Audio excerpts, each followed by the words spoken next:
Welcome to the Underground, the Steel City Underground, a Pittsburgh Steelers podcast made by fans like you, for fans like you. Now, here's your host, Joe Kuzma. Hello, everyone, and welcome to another edition of the Steel City Underground podcast. I am your host, Joe Kuzma, and wow, folks, Game 1 of the 2016 Pittsburgh Steelers season in the books, and it was a good one. But at times, let me tell you, I was biting what I had left for fingernails off.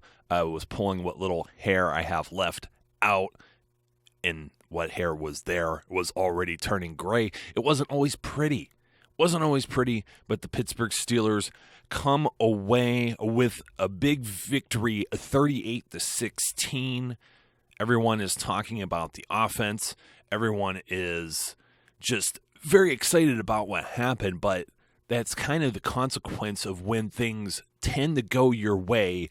You forget about all the bad and the ugly, but the Steelers definitely improving as the game went along, but they had the jitters when they came out the gate. It was just nerve-wracking. You were just thinking, here we go again, because the Redskins they really weren't doing anything, were they, much of this game? Well, at the beginning, they were getting some first downs, and here we go again with this third down offense, and you have Shazier flying around, and once again, here we go again when Shazier leaves the game with a knee injury, which we reportedly were told was just precautionary, that he isn't injured. I said, thank God, because I want to nickname him Mr. Glass instead of Shazam, as Brian, a big Ohio State Buckeyes fan who writes for SteelCityUnderground.com, is always reminding me his nickname Shazam. I just don't know that it stuck as much into my memory coming along to the Pittsburgh Steelers, but I want to call him Mr. Glass, and thank God. You know what? Just not Shazier, but the team in general coming out of this game without any injuries, because I think that would have really just in the psyche of the Pittsburgh Steelers, their team, their locker room, they've already dealt with enough. You didn't have Marcus Wheaton out there today. You didn't have Le'Veon Bell out there because of suspension. You got the whole Darius Green saga that's going on. And guess what? They put up 38 points on the Redskins without any of those guys. This team is really scary. Now, it is the Redskins. The Redskins aren't necessarily the strongest defense. It's the same thing I wanted to remind people when we saw the New Orleans Saints preseason game. But good Lord, is there anyone better than Big Ben in this business? I don't think that there is. And just the fact that the Steelers have won 8 straight games in which Ben Roethlisberger has thrown 2 or more touchdowns.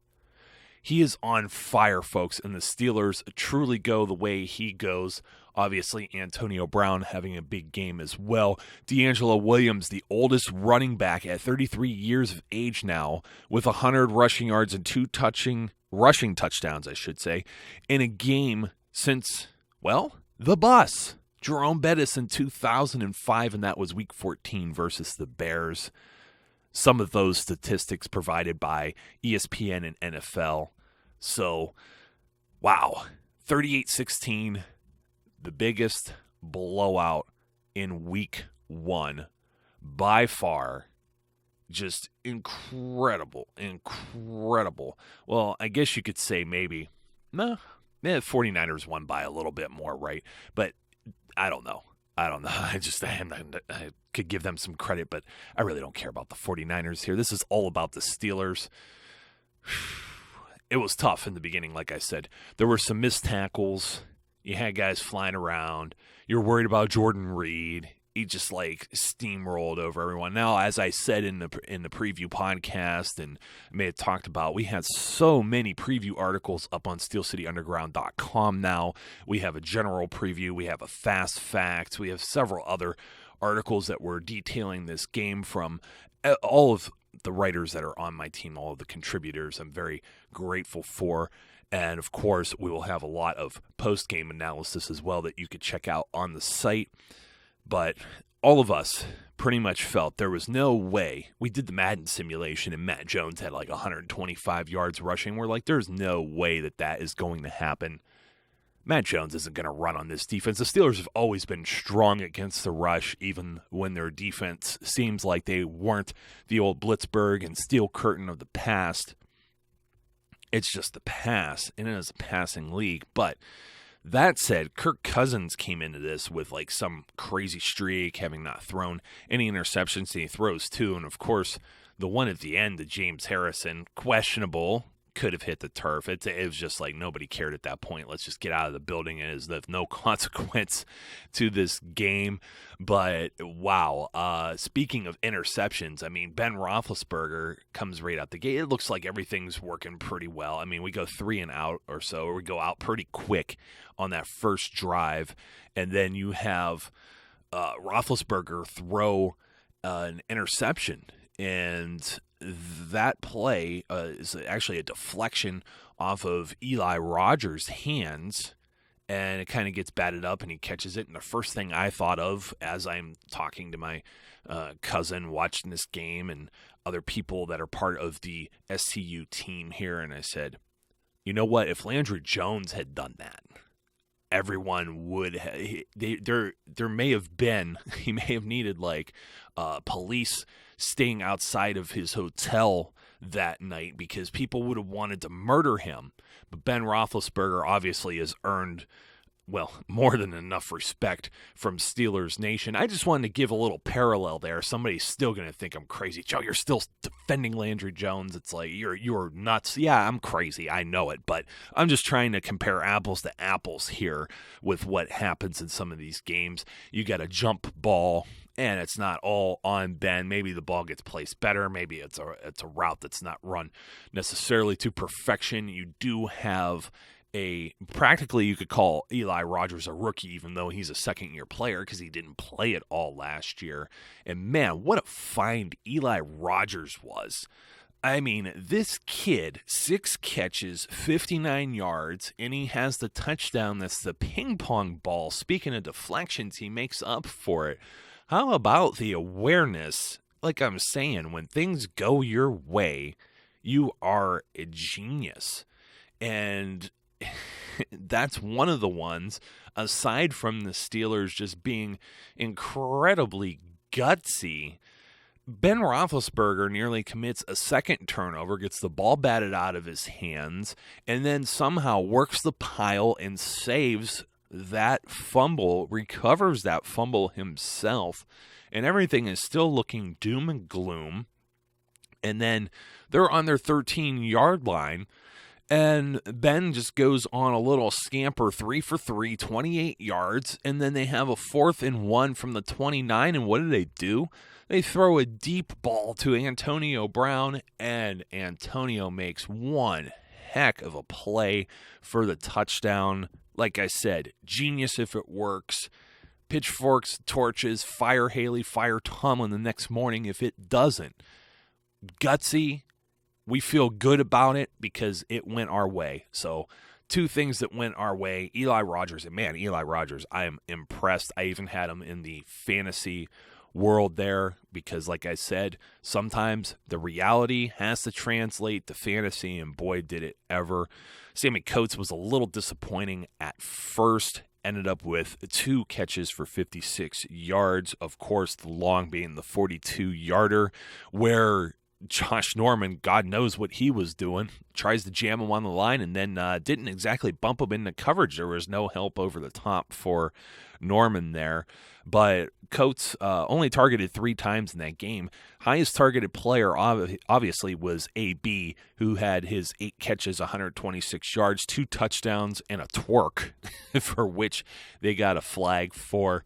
And it's just like, it's one of those things I think we chuckle again because it's AB, but if it were anyone else, we would just be like, come on, man. Like even you think about the Shazier play with the pick, and Ross Cockrell nearly had one earlier, and it's one of those things where I forgive Cockrell because let me tell you, he was running up to make that quick play what was that, like it was either a short out pass or a screen, if I recall correctly.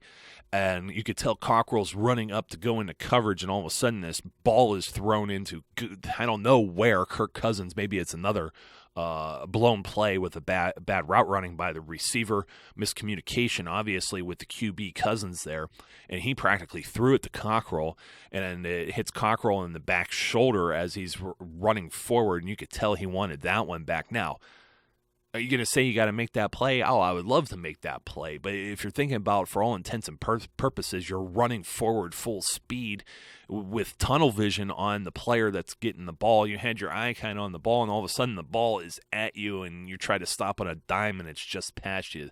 That sucks. That would have been a huge play, too, in the game. But Shazier ends up getting it a little bit later.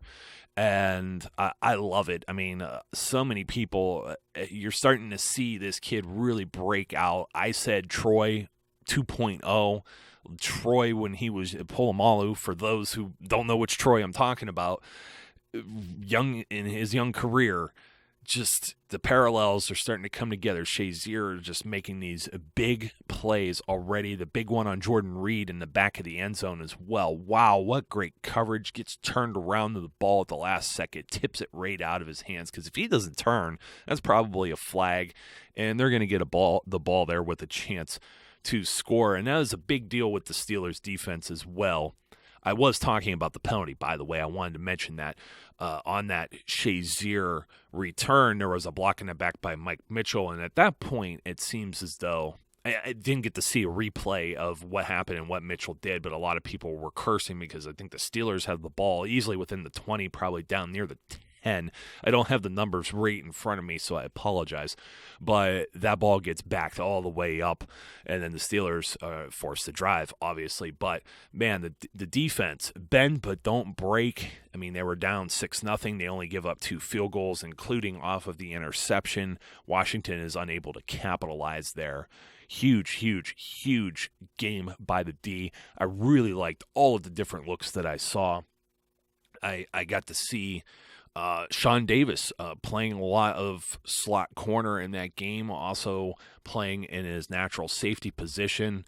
Looks like they had Robert Golden playing as basically your center fielder there, but traditionally sometimes a linebacker position, but in that dime prevent defense.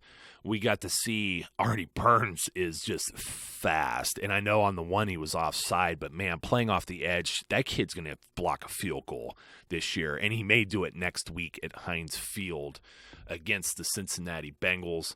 Man, if this team isn't pumped up to play Cincinnati at home, go 2-0. I wish Cincinnati would have lost to the Jets. God, what such a close game there. Would have been nice to put them in a whole 0-2, but right out the gate, let's get a lead in this division next Sunday. But before I go past that, there's some other great performances in this game. I mean, Ben Roethlisberger, 27-37, 300 yards, 3 touchdowns. He had the 1 pick. He only got sacked once.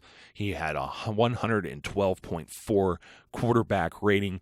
Obviously, I said DeAngelo Williams with 143 yards rushing, 2 touchdowns. DeAngelo also added quite a bit in the receiving game as well. Even though he dropped a couple targets, he was targeted 9 times, but he caught 6 of those balls for 28 yards.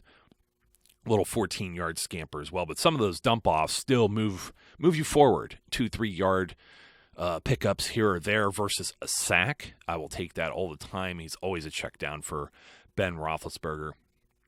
And then, of course, the defense being led by Lawrence Timmons with 8 total tackles, 4 of those solo. Shazier had 5 solo himself for 6.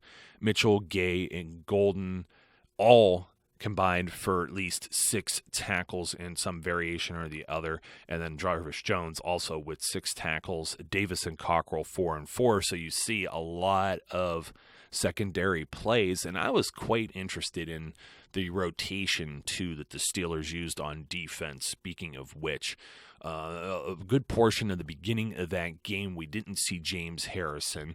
We saw a lot of Jarvis Jones, Anthony Chiquillo, Arthur Moats got in there a little bit, and then they really mixed it up. I mean, Harrison comes in there, and he's fresh, and he is still a force at 38 years old. And then they really started with the traditional well, I want to say it's not traditional, but as of last year, and the only year we have to draw upon Keith Butler's defense, we got to see the rotation once again. That was said that wasn't going to happen. It was going to be Jones. It was going to be Dupree. But, of course, with the injury to Dupree, now that hasn't happened. It hasn't materialized, and this is more or less what we are going to see. The Washington Redskins overall they still had 14 passing first downs, only 3 rushing. And then they got the 1 from a penalty. So is from a first down standpoint and a time of possession standpoint, the Redskins, they pretty much just didn't get it done on the scoreboard. Steelers still have some work to do. Of course, the turnovers hurt the Redskins the most up there. The Steelers did get 68 plays in versus 55 to the Redskins for 435 total yards versus 384, but both teams had 10 drives. The Redskins actually had 7 yards per play versus 6.4 from the Steelers. They actually, as well, passing, that's kind of interesting. I'm looking at the box score, and I'm trying to figure out why it's like this, but I'm seeing 329 for the Redskins versus 288 for the Steelers, even though maybe the sack takes that out of there, the 12-yard sack, I believe. Sorry, just drawing a complete blank. Too much football last night, and just completely zonked in the morning. But just looking at these, there's the sack for 12 yards, and then 147 yards rushing to 55. That's the telltale right there. It really is. And in the red zone, the Steelers going 3 for 3. The Redskins going 1 for 4. Steelers only getting penalized 4 times. 81 yards, though. That really hurts. 9 for 55 for the Redskins. So that's where the Redskins are going to go back and to work on their disciplined football. The Steelers at least having disciplined football right out the gate. Kind of unusual. You're usually used to some sloppy football and almost an extension of the preseason. When you get into these first 2-3 games of the year, as I've always said, it feels like an extension of the preseason. I got that quote from Bill Belichick, believe it or not, and I feel he's right. There's some sloppy football, but there were a lot of games only decided by 2 and 3 points. Pittsburgh Steelers game, not one of those today. The Steelers end up out edging the Redskins in time of possession, totally controlling the football. You heard John Gruden say it looked like old school Steelers football with DeAngelo Williams running the ball. They're pulling the guards. They have the trap play. I mean, it's just great. Let me tell you, I love watching DeAngelo and having DeAngelo on your fantasy football team, at least for these first few weeks until you get Lev Bell back. And wow, when you get Lev Bell back, look out. But DeAngelo, just fantastic. I mean, the first half, he didn't have a whole lot going on, kind of slow. And then they just put the ball in that guy's hands. I said on Twitter, take a bow. He most certainly took a bow. Neil Coulong, who was on the show last week and is the senior editor over at Steelers Wire, had said the only mistake or failure that DeAngelo Williams had made in this game was how he mishandled the ball on his touchdown celebration, taking that bow. Neil, very clever, very witty. I love it. I don't know what else to talk about with this game. I guess we could talk about special teams too. I mean, Chris Boswell, he nails the field goal that he had, the only attempt in his game. You had Jordan Berry with a booming 61-yard punt at a time of need. Very, very impressive. I was very impressed overall. This team looked very good. Even the special teams play looked very good. Now, they did luck out on the first punt with Berry.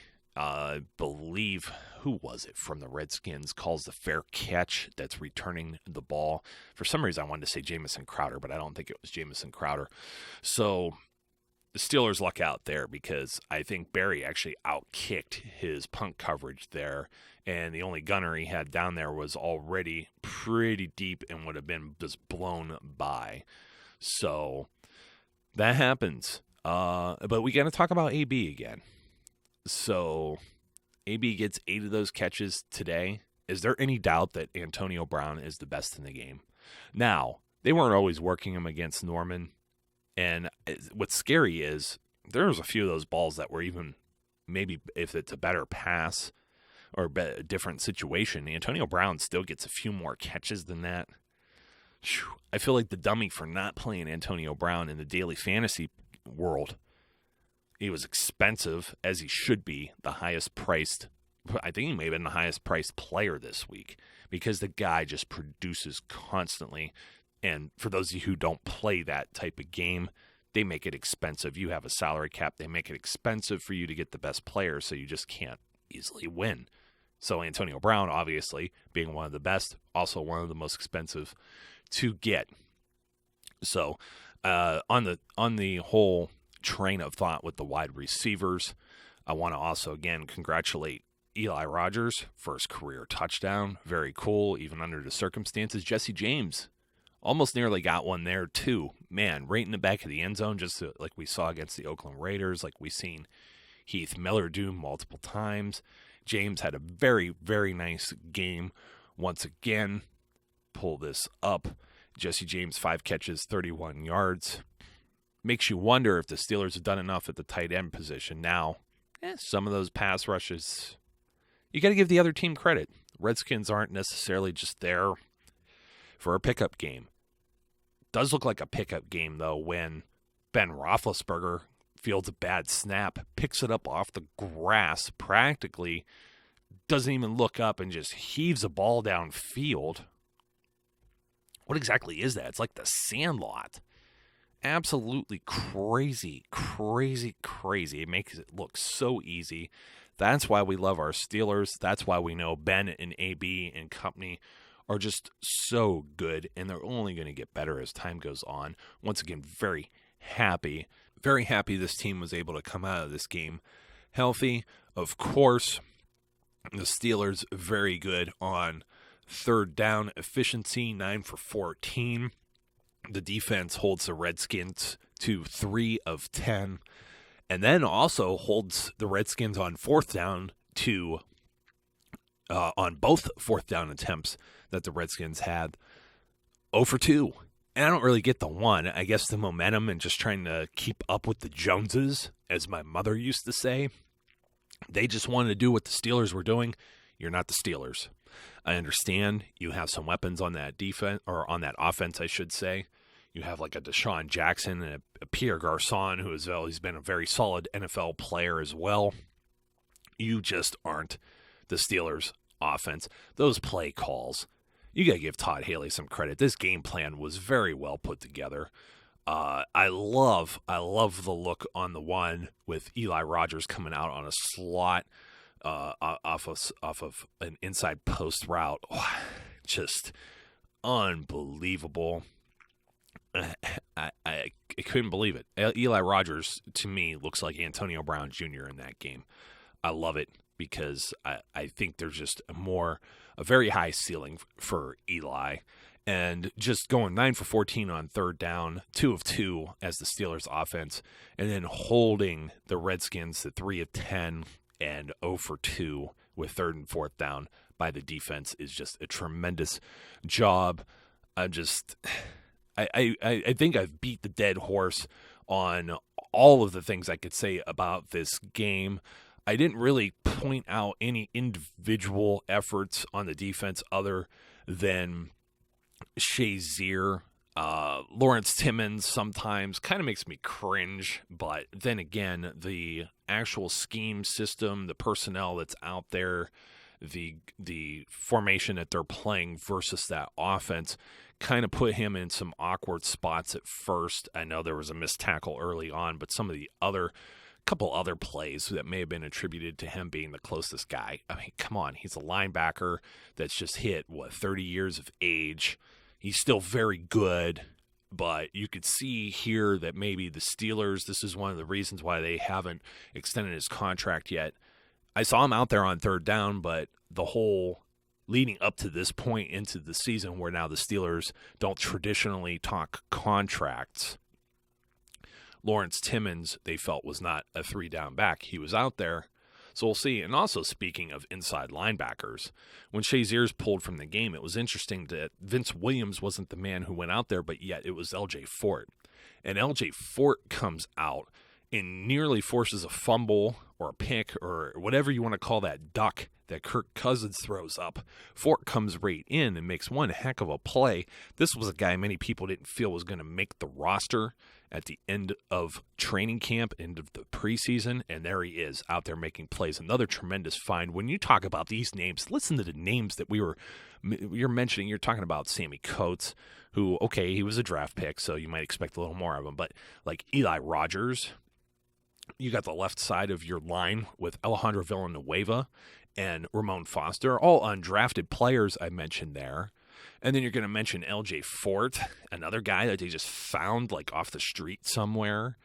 These players are contributing. You nearly had the Stars blow it, though. You had Ben throw the pick. You had Ben fumble. You nearly had A.B. fumble. So you got lucky. You had the ball ping-pong off of Coates to Eli Rogers. You converted the long pass on a 4th and 1 instead of just, in fact, didn't even run on the 4th down plays. Just throwing the ball, risky, pedal to the floor as Mike Tomlin's style. We don't live in our fears. That's what he says. So I live in my fears. Imagine if those things don't go right today. We're probably very, very upset, and then I have to defend those coaching decisions that, in other situations like today, did work. So just remember that, folks. Just remember that. Have that in the back of your mind, back of your memory for when the days aren't so bright. Hopefully we don't have any of those days. So, hey, you know what? I do have one more name I want to mention. Cam Hayward. Now, Stephon Tuitt didn't necessarily. If you're watching the defensive line like I like to watch, and this is no BS here. When I used to play John Madden Football, the video game, like we did the simulation and that for those of you who are gamers, I used to love playing with Casey Hampton on the defensive line. Cam Hayward is in the same category. I watched the defensive linemen against the offensive linemen quite a bit. I want to see that pass rush, but I'm not always looking at the outside linebackers, the inside linebackers. Hayward, man, what a force is he. And then we got to see a little bit of McCullers, and we got to see Matthews near the end of the game. Not as much as J-Wobble as maybe I would have liked to see in spots, but that's because they're putting the personnel out there to match up effectively with the Redskins. We're going to see different looks next week with the Bengals. That's just the nature of the game. You got to have the game plan that's going to win you the game for that particular day. But Hayward, also another solid game. Looking forward to the coming weeks, we still got all of these offensive players that are going to be coming back. We have defensive players that hopefully will be coming back, like Bud Dupree. We're seeing Artie Burns maybe getting worked in some. And you never know. We made the trade for Justin Gilbert as well. Senquez Golson might be coming back as well, which I've seen other people. I saw someone. I wish I could remember who it was. If you're listening, on Twitter, I saw you say Ball Hawk. Can't wait to see him back. That was a great tweet, and I agree. I may have even retweeted it, but sorry, I don't have your handle handy right now in order to give you credit. But, man, I'll tell you what, this team stays healthy as is and starts getting these other components back. There's no one that looks better, in my opinion. And I am biased. I'm being a homer. But you know what? If you're not a Steelers fan and you're getting upset with that and you're listening to the show, thank you for listening, but deal with it. But until next time, folks, be safe, be good. Go Steelers, a very, very healthy 38-16 victory. I am pleased, as you should be too. Some room for improvement, as we mentioned, but going forward, I think all of those kinks will be ironed out. Until next time, be safe, be good, and I will catch you later. We would like to thank you for listening and remind our listeners to follow us on social media and our website, www.steelcityunderground.com.